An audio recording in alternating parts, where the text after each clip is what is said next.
নাবালিকার দেহ উদ্ধার, তা ঘিরে একেবারে অগ্নিগর্ভের চেহারা নিয়েছিল বারুইপুর।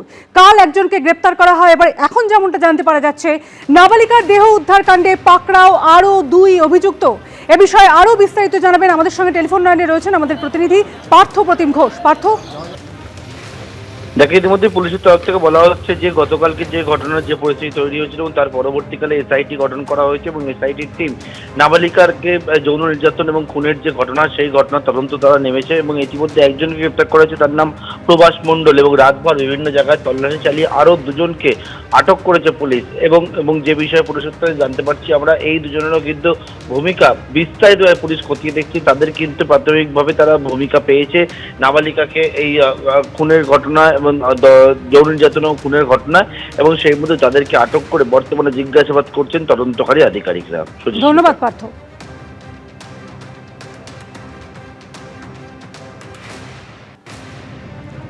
বারুইপুরে নাবালিকার দেহ উদ্ধার কাণ্ড আর তাতে পাকড়াও করা হয়েছে 2 অভিযুক্তকে। এই মামলায় গতকালই গ্রেপ্তার করা হয়েছিল একজনকে। খুনে অভিযুক্ত সন্দেহে এক ব্যক্তিকে ধরে গণপিটুনি দেয় স্থানীয়রা। পরে হাসপাতালে নিয়ে গেলে ওই ব্যক্তিকে মৃত বলে ঘোষণা করা হয়। নাবালিকার মৃত্যুর তদন্তে 6 সদস্যের এসআইটি গঠন করা হয়েছে।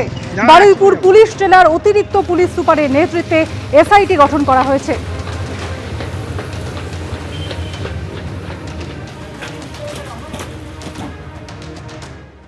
আসি পরের খবরে। কাদের হাতে থাকবে তৃণমূলের রাশ? জোড়া ফুলের প্রতীক। আজ দিল্লিতে জাতীয় নির্বাচন কমিশনে নিজেদের বক্তব্য তুলে ধরতে যাচ্ছে কালীঘাট তৃণমূল এবং ঋতব্রত তৃণমূল। আজ বিকেল 5টায় শেষ হচ্ছে কমিশনের দেওয়া সময়সীমা, আর তার আগে এই নিয়ে দুপক্ষের চাপানোতর চরমে উঠেছে। যদি সিম্বল দিয়েও দেয় তাতে কি যায় আসে? মানে এই যে বারবার মুখ পুড়ছে, এটা ভালো নয়। ভোটে ভরাডুবির পরে ভেঙে খান খান হয়ে গেছে তৃণমূল। এদিকে বিধানসভায় পাল্লা ভারী ঋতব্রত তৃণমূলের, অন্যদিকে লোকসভাতেও চুরমার তৃণমূল। দলের রাশ কার্যত মমতা বন্দ্যোপাধ্যায়ের হাতছাড়া হয়েছে।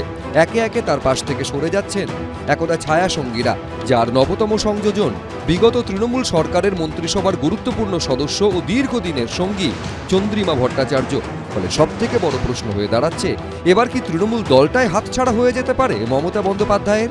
ঘাসফুল প্রতীকও কি তার হাত থেকে চলে যেতে পারে? নির্বাচন কমিশনের কাছে কমপ্লেন করিয়ে আপনি সিম্বল কেড়ে নিতে পারেন, যদিও আমরা জানি সিম্বল আপনার পক্ষে যাবে না। কিন্তু ধরে নিলাম যদি ভ্যানিশ কুমার বাবু আমাদের পার্টিকে ফিনিশ করার জন্য ইলেকশনটাও করেছেন, যদি সিম্বল দিয়েও দেয় তাতে কি যায় আসে? দরকার আমি গলায় সিম্বলটা ঝুলিয়ে মানুষের কাছে যখন বেরোবো, আপনারা কি আমার কণ্ঠরোধ করতে পারবেন? গণেশ কুমারজি, তার ব্যাপারে এরকম কুরুচিকর শব্দ প্রয়োগ করা, তার নাম বিকৃত করে বলা, আমার মনে হয় এটা সংবিধানের পজিশনে থাকা একজন ব্যক্তির অপমান। এই প্রেক্ষাপটে সোমবার দিল্লিতে নির্বাচন কমিশনের মুখোমুখি হতে চলেছে তৃণমূলের বিবদমান 2 গোষ্ঠী, কালীঘাট তৃণমূল ও ঋতব্রত তৃণমূল। এর আগে 2 শিবিরকেই তাদের রিপোর্ট জমা দিতে বলেছিল কমিশন। সেই সময়সীমা শেষ হচ্ছে সোমবার বিকেল 5টায়। তার আগে রবিবারই দিল্লি রওনা হন কালীঘাট তৃণমূলের 2 প্রতিনিধি, সাংসদ ডেরেক ওব্রায়েন ও কল্যাণ বন্দ্যোপাধ্যায়। যদি সত্যি নির্বাচন কমিশন নিরপেক্ষভাবে কাজ করে, তাহলে আমাদেরই প্রতীক পাওয়া উচিত। 98 সালে যখন পার্টি তৈরি হয়, মমতা ব্যানার্জি এবং অজিত পাঁজা এরা দুজন সই করেছে। যারা বিক্ষুব্ধ গোষ্ঠী তারা হয়তো এতে ছিলেনই না, তৃণমূলের ছিলেন না, শুধু এরা কি করে দাবি করতে পারে? প্রশ্ন হচ্ছে, তৃণমূল কংগ্রেস বলতে মানুষ মমতা ব্যানার্জিকেই বোঝে। ইতিমধ্যেই 2রা জুলাই দিল্লিতে মুখ্য নির্বাচন কমিশনার গণেশ কুমারের নেতৃত্বাধীন জাতীয় নির্বাচন কমিশনের ফুল বেঞ্চের সঙ্গে দেখা করে সংখ্যাগরিষ্ঠতার দাবি জানিয়ে এসেছেন ঋতব্রত বন্দ্যোপাধ্যায়রা। তাদের শিবিরের দাবি, সোমবার নির্দিষ্ট সময়ের মধ্যে তাদের বক্তব্য কোনো ব্যক্তি বা ইমেল করে নির্বাচন কমিশনকে জানিয়ে দেওয়া হবে। কালীঘাট কেন, ক্যালিফোর্নিয়া বলতে পারে তারা আসল তৃণমূল। এটা কালীঘাটও ঠিক করবে না, ক্যালিফোর্নিয়াও ঠিক করবে না, নির্বাচন কমিশন ঠিক করবে না। এটা ম্যান্ডেটরি প্রসেস, এটাই নিয়ম যে আপনাকে কোনো একটা সেশন হলে, কনফারেন্স হলে ইলেকশন কমিশনকে জানাতে হবে। এখন আপনি সেটা সোশ্যাল মিডিয়ায় জানালে হয় না। এই প্রতীক নিয়ে এটা লড়াই নয়, এই লড়াইটা হচ্ছে 11টা অ্যাকাউন্টে যে 1000 কোটি টাকা আছে, যেটা মানুষের টাকা, কাটমানির টাকা, মানুষের থেকে ছিনিয়ে নেওয়া টাকা, সেই টাকাটার উপর দখলদারির লড়াই। এই লড়াইয়ে কে সিম্বল পাবে কে সিম্বল পাবে না এই নিয়ে বিজেপির কোনো উৎসাহ নেই। তবে দেখবেন ভবিষ্যতে ইভিএম বক্সে ওই জোড়াফুল সিম্বলটাই আর খুঁজে পাওয়া যাবে না। আসল তৃণমূল কারা? কালীঘাট তৃণমূল না ঋতব্রত তৃণমূল? বল এখন নির্বাচন কমিশনের কোর্টে। বিজেন্দ্র সিংহ, কৃষ্ণেন্দু অধিকারী, এবিপি আনন্দ। 21শে জুলাইয়ের শহীদদের ন্যায় বিচারের প্রতিশ্রুতি দিয়ে ক্ষমতায় এলেও বিচার দিতে ব্যর্থ হয়েছে পূর্বতন সরকার। এমনই অভিযোগে মুখ্যমন্ত্রী শুভেন্দু অধিকারীকে চিঠি দিলেন বারাসাতের সাংসদ এবং মমতা বন্দ্যোপাধ্যায়ের দীর্ঘদিনের সঙ্গী কাকলি ঘোষ দস্তিদার। মামলাটি ফের শুরু করার আবেদন করেছেন তিনি।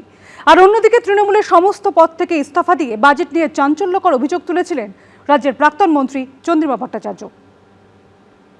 21শে জুলাই হবে শহীদ স্মরণে, রিকশায় দাঁড়িয়ে প্রোগ্রাম হলেও প্রোগ্রাম আমাদের হবে। 21শে জুলাই তৃণমূলের শহীদ দিবস। 1998 সালে প্রতিষ্ঠার পর থেকেই তৃণমূলের সবচেয়ে বড় রাজনৈতিক কর্মসূচি। ফি বছর এই 21শে জুলাইয়ের কর্মসূচি থেকেই কর্মী সমর্থকদের আগামীর দিশা দেখান নেত্রী।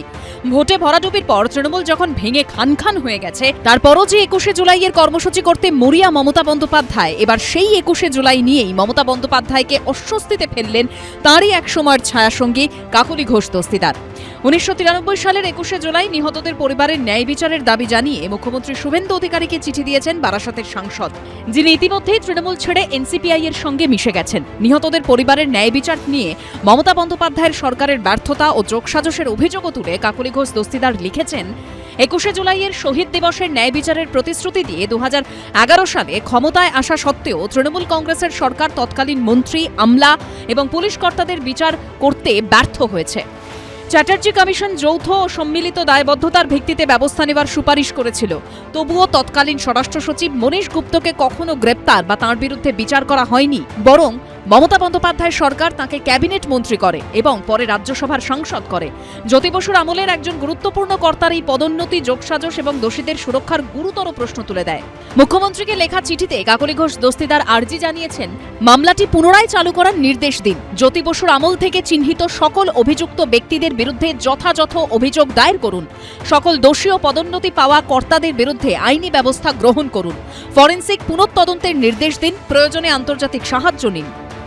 1993-তে যখন ওই 21শে জুলাইয়ের ঘটনা ঘটে, আমার যতদূর মনে পড়ে কাকলি কোথাও ছিল না। কাকলি প্রথম সামনে এসছে 1996 সালে নির্বাচনে দাঁড়িয়ে বুদ্ধদেব বাবুর বিরুদ্ধে। মমতাই মনোনয়ন দিয়ে হেরে গিয়েছিল। তারপর থেকে তিনি পরপর হেরেছেন। ও হঠাৎ চিন্তিত হয়ে পড়েছে, এটা আমার ভালো লাগছে, কিন্তু এদের সিরিয়াসলি নেওয়া যায় না। গুলি চালানোর আদেশ যে পুলিশ কর্তা দেন, ঠিক 11 সালে তিনিই আবার বুদ্ধদেব ভট্টাচার্যের এগেনস্টে দাঁড়িয়ে মন্ত্রীও হয়ে যান তৃণমূলের হয়ে। তো স্বাভাবিকভাবে তার বিরুদ্ধে কোনো অ্যাকশন হয়নি। মন্ত্রী হয়ে গেলে তিনি অ্যাকশন আর কীভাবে? এবার সেই সময় কাকলি ঘোষ দস্তিদার সেই সময় সেটাকে এনজয় করেছেন, নানা রকম সুযোগ সুবিধা নিয়েছেন। এখন তার হঠাৎ করে যাত্রার বিবেকের মতো হঠাৎ করে ঘুম ভেঙে উঠে উনি বিবেকের ওরা পাঠে অভিনয় করতে গেছেন। বাংলার মানুষ কি বোঝে না, না বাংলার মানুষকে এরা বোকা মনে করেন, আমি বুঝতে পারছি না। এদিকে শনিবার কালীঘাটের কক্ষচ্যুত হয়েছেন চন্দ্রিমা ভট্টাচার্য। তৃণমূলের সব পদ থেকে ইস্তফা দিয়ে কয়েক ঘন্টার মধ্যেই পৌঁছে যান বিরোধী ঋতব্রত তৃণমূল শিবিরে।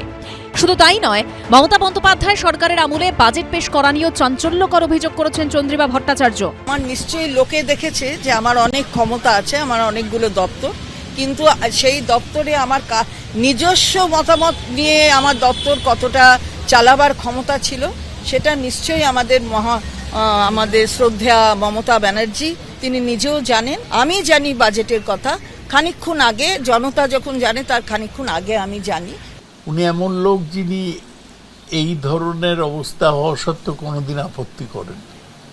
এই প্রথম তো এটা আমরা জানতে পারলাম যে উনি বাজেট না জেনেই শুধু পড়তেন মাত্র। তা আগে বলেননি কেন? ওর ব্যক্তিগত বিশ্বাসযোগ্যতা প্রশ্নের মধ্যে আসছে। একদা যাদের নিয়েই দল গড়েছিলেন, সাংসদ, বিধায়ক থেকে মন্ত্রী, একাধিক দায়িত্ব দিয়েছিলেন, ভোটে হারার পর তারাই এখন মমতা বন্দ্যোপাধ্যায়ের থেকে দূরে সরে যাচ্ছেন। শুধু তাই নয়, একের পর এক সিদ্ধান্তে, একের পর এক মন্তব্যে অস্বস্তিও বাড়িয়ে তুলছেন। অনির্বাণ বিশ্বাস ও ঐশী মুখোপাধ্যায়ের রিপোর্ট, এবিপি আনন্দ। ডায়মন্ড হারবারের পর এবার বিষ্ণুপুর সেবাশ্রয় নিয়ে অভিষেক বন্দ্যোপাধ্যায়ের বিরুদ্ধে রুজু হলো দ্বিতীয় এফআইআর। অভিষেক বন্দ্যোপাধ্যায়ের পাশাপাশি এফআইআর এ নাম রয়েছে তার আত্মসহায়ক সুমিত রায়, 2 তৃণমূল বিধায়ক এবং ধৃত ফলতা তৃণমূল নেতা জাহাঙ্গীর খান সহ অনেকেরই। ডায়মন্ড হারবারের পর বিষ্ণুপুর থানাতেও অভিষেক বন্দ্যোপাধ্যায়ের বিরুদ্ধে রুজু হলো এফআইআর। সেবাশ্রয় নিয়ে ফের 6টি আইনের 27টি ধারাতে দায়ের হলো মামলা। এফআইআরে নাম রয়েছে অভিষেক বন্দ্যোপাধ্যায়ের আত্মসহায়ক সুমিত রায় থেকে জাহাঙ্গীর খান সহ অনেকের। স্টুডেন্ট, হোমিওপ্যাথিক স্টুডেন্ট, সে অ্যালোপ্যাথিকে প্রেসক্রিপশন করছে, ওখানকার আশাকর্মীদের, সমস্ত আশাকর্মীদের ওখানে দেওয়া হয়েছে।